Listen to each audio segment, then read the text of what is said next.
바로 이 직벽으로 떨어지는 것을 일단 방지하기 위해서 실리콘을 좀 코킹 작업을 좀 해줬어요. 또 이 위에 이제 방수 시트를 이제 칠 건데요.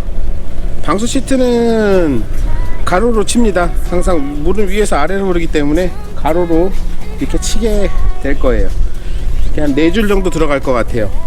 그래서 저희 시트를 4줄을 사놨습니다. 이 시트는 아마 여분이 있으면 한 요정도 한 50mm 정도 말아 올릴 겁니다. 말아 올려서 나중에 최종 후레싱이 들어갔을 경우에 요 코킹에도 이 방수 시트 올린 거 끝에도 일단 코킹 작업을 할 거예요. 그래서 최대한 좀 몇 층으로라도 우리가 안심적으로 이제 시공을 할 수 있도록, 그리고 또 물 마금을 할 수 있도록 만들어 놓을 거예요. 예, 시트를 다 쳤어요. 여기 남은 거 그냥 오버랩해서 많이 해서 쳤고, 아까도 말씀드렸듯이 구조가 이 안에 코킹이 발라져 있죠. 그리고 이걸 말아 올렸습니다. 이렇게. 그래서 이거를 딱 붙여가지고 여기다가 좀 더 다른 조치를 취할 거예요. 뭐 코킹으로 칠해주든지 뭘 하든지, 아무튼 현재로서는 지금 괜찮은 상태입니다. 여기에 이제 기초 작업은 끝났어요. 이제 남은 건 판금 마감밖에 없습니다. 판금 마감할 때 좀 새로운 예쁜 디테일로 시공할 예정이에요. 자, 그럼 판금으로 가시죠. 드디어 마감의 시기가 찾아왔어요. 그래서 지금은 아침 8시 한 50분 정도 됐는데 아직 그 위쪽에서 코일을 내렸는데 마감 코일이 내려오지 않고 있어요. 그래서 짬이 나서 이렇게 카메라를 켰습니다. 그리고 요 마감은 지붕은 이 각재심기를 개량한, 각재심기 그 지붕 시스템을 개량한 그런 지붕을 만들 거고요. 그리고 여기 외벽 같은 경우는 그 평이음을 기반으로 했어요. 평이음을 기반으로 했는데 거기서 이음매와 이음매 사이를 띠장을 두르고, 그리고 또 메인 패널 자체를 패널을 조금 다르게 해서 제가 디자인을 한번 해봤어요. 그래서 좀 새로운 시공이 될 것 같고 좀 재밌는 모양이 나올 것 같습니다. 그리고 여기는 영암이에요. 영암이고 여기는 개인 주택인데요.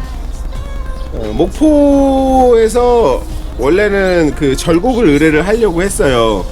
그리고 절곡기를 여기서 사서 하려고 했는데 그게 무산이 됐습니다. 그래서 제가 그 제주에서 가지고 온 예전에 보셨죠? 카피의 시작이라는 그 영상에서 나온 그 절곡기, 그 절곡기 하나만으로 이 집을 한번 만들어 볼 거예요. 그렇게 되니까 100% 수작업인 그런 작업이 되겠죠. 여기에 그 마감에 필요한 연장들을 한번 둘러볼게요.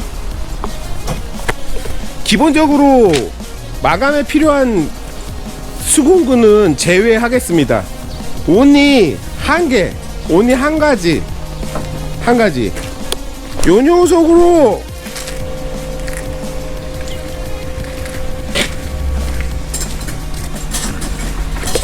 요 녀석 하나로 요 집을 만들어 볼 거예요.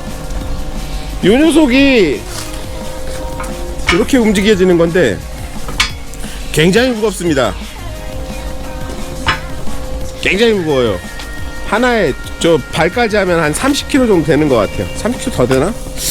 아무튼 그 정도 되는데 요거를 가지고 시공을 해볼 거예요. 모든 패턴을 만들고 모든 자재를 만들고 가공 자체를 저걸로 해서 할 거예요. 그리고 지붕 같은 경우는 골 높이가 25mm가 요즘에 표준적으로 사용하는 대중적으로 사용하는 높이일 거예요. 하지만 여기에 그 현지 상황을 물어보니까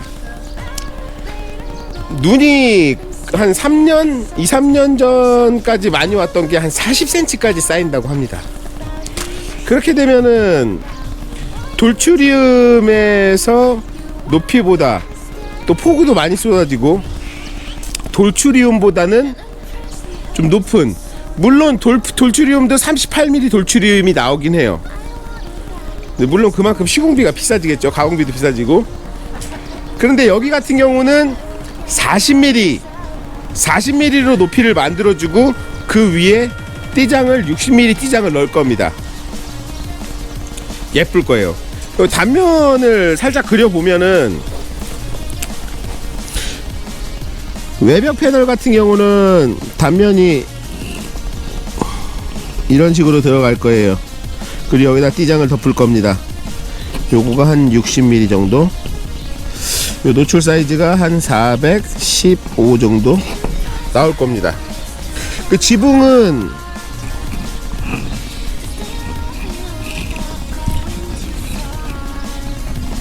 여기가 40, 여기가 한 55에서 60 정도 나올 거예요. 이런 식으로 만들 거예요. 그렇게 되면은 비가 많이 오더라도, 폭우가 쏟아지더라도 물이 역류해서 올라오는 것을 이제 막을 수 있고, 물고임이 혹시나 생기더라도 이 높이가 높으니까 물에서는 안전할 수가 있겠죠.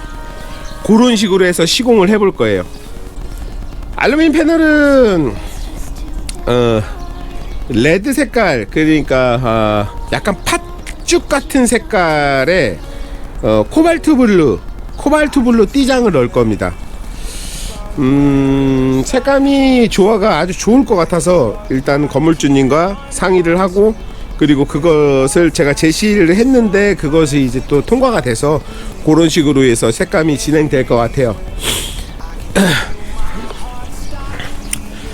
자, 여기 보시는 요것이 저희가 지금 해놓은 건데, 요렇게 하지를 하고 합판하고 타이백을 쳤어요. 그런 다음에 요쪽 긴 구간들, 이 긴 구간들의 패턴을 격자로 만들 거고요. 전면에서 봤을 때 전부 다 지그재그 패턴으로 가게 되면 좀 어지러운 형상이 나타나는데, 요 창호 밑에와 창호 위에를 플랫하게 밋밋하게 가고, 가운데 이제 그 넓어지는 부분에서 포인트를 양 끝에만 딱, 가운데 양 끝에만 딱 주면은 좀 예쁜 패널이 나올 것 같아요. 코일이 왔어요.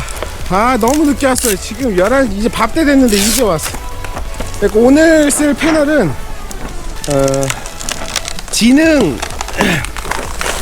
지능에서 나온 잘징크입니다. 잘징크. 색상은 이렇게 팥색깔 징크고요. 그리고 또 요쪽에 이제 하나 코일 나온 게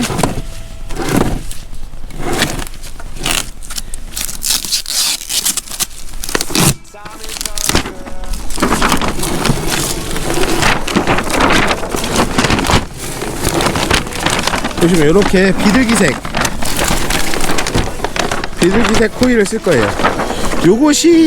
이것이 그 이음매 부분에 이제 포인트를 담당하는 그 녀석이고요. 요것이 이제 메인입니다. 메인.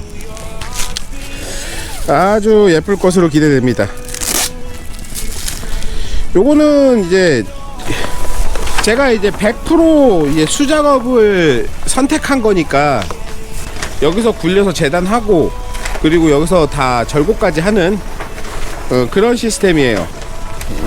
굉장히 원시적이고, 하지만 현장에서 자유도를 100번 높일 수가 있죠. 절곡기를 이번에 구매를 했으면은 그냥 좀 편하게 하실 수 있었을 텐데, 좀 그래도 절곡기만큼 성능이 괜찮은 좋은 녀석이 있어서 아주 괜찮습니다. 그래서 이 현장은 쉽게 풀어갈 수 있을 것 같아요. 자, 그러면 작업을 시작하도록 하겠습니다.